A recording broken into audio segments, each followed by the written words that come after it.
Hi, I'm Professor Bhik Kotecha, consultant ENT surgeon with a special interest in sleep medicine. I work at the Nuffield Health Brentwood and other private providers in Essex as well as in central London. I've been a consultant surgeon since 1995, but I retired from the NHS 6 years ago.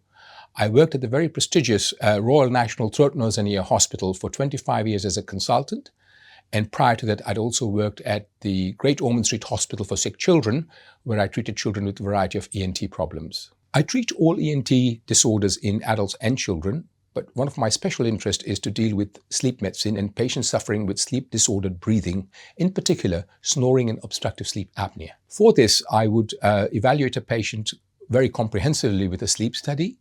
Thereafter, I would invite them to come in for a drug-induced sleep endoscopy to evaluate the upper airway whilst they're asleep, and then offer them individually tailored treatment options, be it surgical or non-surgical. In terms of surgery, I have had a wealth of experience using the laser, radiofrequency, robotic surgery, and I'm now performing multi-level surgery to address the nose, the soft palate, and the tongue base simultaneously. In addition to this, I treat all general ENT disorders. So for in children, I would be happy to look at hearing disorders and insert grommets for children and adenotonsillectomy for recurrent tonsillitis. In adults, I deal with sinus problems and ear problems, as well as disorders to do with swallowing difficulties and voice problems.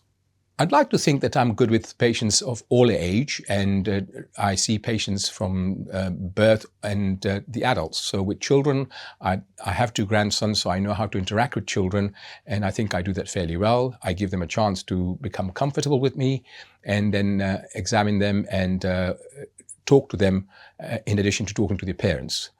With adults, I like to help the patients, and my approach is to listen to the patients carefully and give them an opportunity to discuss whatever concerns and anxieties they have without rushing them. If you'd like me to help you with any of your ENT or sleep-related problems, please book an appointment to come and see me.